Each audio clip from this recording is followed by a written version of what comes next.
I was 18 years old in the summer of 1967, the time that's now referred to as the long, hot summer.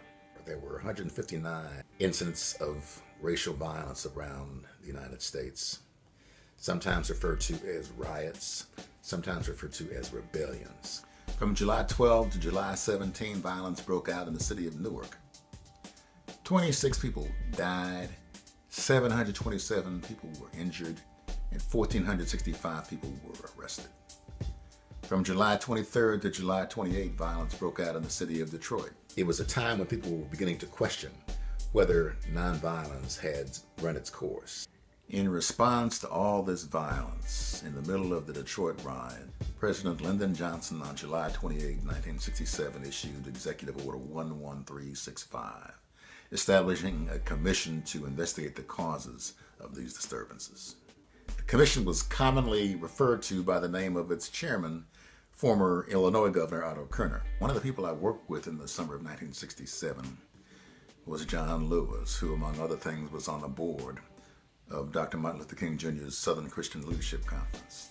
In August of 1967, John Lewis invited me to join him in Atlanta for the SCLC annual meeting. My first opportunity to spend any real time in Atlanta other than to change planes. For an 18-year-old college student, this was pretty heady stuff. Having the opportunity to spend time with people who had dedicated their lives to bringing about the kind of change which was so badly needed in this country, and particularly in the South. People like Reverend Al Sampson, Hosea Williams, Ralph Abernathy, and of course, Martin Luther King Jr. And so the theme of this conference in 1967 was, where do we go from here? And that was the theme that Dr. King took up in his presidential address. He stressed the fact that he thought nonviolence was still a viable tool to bring about social change. But he also stressed the importance of redirecting the movement to focus on issues of economic justice and systemic change. Now, when I say questioning the whole society, it means ultimately coming to see that the problem of racism, the problem of economic exploitation, and the problem of war are all tied together. These are the triple evils that are interrelated. But one day we must come to see that an edifice which produces beggars needs restructuring. So in December of 1967, Dr. King unveiled the SCLC's plan to conduct a Poor People's Campaign that following year. The campaign would bring together poor people of all races and from across the country to a new march on Washington to demand better jobs, better homes, better education, better lives than the ones they were living. And we are going to be demanding, when we go to Washington, that something be done, and done immediately, about these conditions. We're getting ready to demand jobs and income. In the early part of 1968, Dr. Al Sampson paid a visit to Bard College for the specific purpose of generating support for the Poor People's Campaign. And he asked me to organize support for the campaign in the Mid-Hudson area, and I agreed to do that. On February 29, 1968, after 7 months of investigation, the Kerner Commission issued its final report. The report concluded that the insurrections of the previous summer were caused by black frustration at the lack of economic opportunity. In its most famous passage, the report warned that our nation is rapidly approaching two societies, one black, one white, separate and unequal. It called for the creation of jobs, an end to de facto segregation, the establishment of government programs that provided needed services, the hiring of more diverse and sensitive police forces, the investment of billions of dollars in new, safe, sanitary, desegregated housing. Dr. King's response was to call on the nation to adopt the Commission's recommendations. In the spring of 1968, there was an effort to organize a union among sanitation workers in the city of Memphis, Tennessee. Dr. King aligned with the struggle of the poor and black sanitation workers in Memphis. He suggested that their struggle for dignity was a dramatization of the issues taken up by the Poor People's Campaign, a fight by capable, hard workers against the humanization, discrimination, and poverty wages in the richest country in the world. 1,300 sanitation workers are on strike, and Memphis is not being fair to them. And one day, Reverend Sampson called me and told me that Dr. King was coming to do a tour of New Jersey. He asked me to come and help support that tour. So that's how I came to spend the day doing advance work for Dr. King on March 27, 1968. So this tour was pretty heavily covered in press reports, so we have a pretty good record of what happened. The first stop was Mount Calvary Baptist Church, where Dr. King held a press conference and explained the purpose of the Poor People's Campaign. Our next stop was Queen of Angels, where Dr. King thanked Monsignor Thomas Carley for making space available for his staff.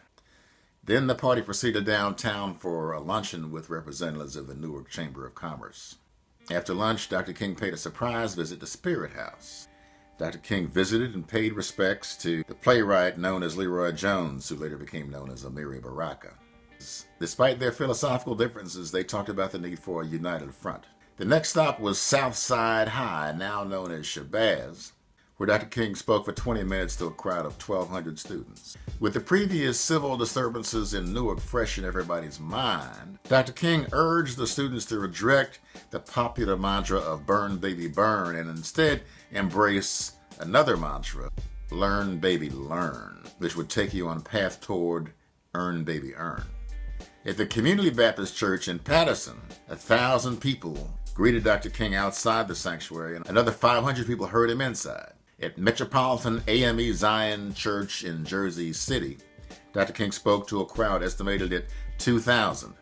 Several hundred more people were on hand to cheer him at the next stop, Union Baptist Church in Orange. He also visited Colonnade Apartments. He concluded his tour at Abyssinian Baptist Church in Newark, where despite being 2 hours late, the motorcade was met by 1,500 people at the curb. Again, he urged the crowd to support the Poor People's Campaign. At every stop, Dr. King received a warm reception, and he promised that this would not be his last visit to New Jersey, that he would be back. Abyssinian was not the last stop on the schedule. At some point, everyone realized that this whole tour was running late. The speeches began to be prefaced with, "I would rather be Martin Luther King Jr. late than the late Martin Luther King Jr." People in the inner circle began to realize that they were not going to be able to make all of the scheduled stops. So Reverend Sampson and I were asked to go ahead to some of the venues that Dr. King wouldn't be able to reach. Our job was to explain the delay, extend everyone's apologies, and to try to encourage folks to overlook their disappointment and nevertheless support the goals of the Poor People's Campaign. So now we know that despite his promise to return to New Jersey for another trip, Dr. King never returned. He never got a chance to lead a second march on Washington. The next day, March 28th, Dr. King and Dr. Abernathy flew to Memphis to take part in another march to support the garbage workers. This particular march got out of hand. There were reports of violence on the part of some of the participants. All of a sudden, people began to raise new questions about the legitimacy and viability of nonviolence and about SCLC's ability to conduct a disciplined nonviolent march. And if people lost faith in SCLC's ability to lead a nonviolent march, the future of the Poor People's Campaign would be in doubt. So whatever plans Dr. King may have had to focus on the Poor People's Campaign, in the new March on Washington, it became clear that he was going to have to spend some more time in Memphis, showing that nonviolence still worked, and that the March 28th incident was a fluke. That's how it happened that Dr. King was in Memphis on April 4th, 1968. So when we gathered on the National Mall later on that summer for the extended second March on Washington, in the venue on the National Mall referred to as Resurrection City, Dr. King was not with us. But we carried on. We carried on because we knew that's what Dr. King would have wanted us to do.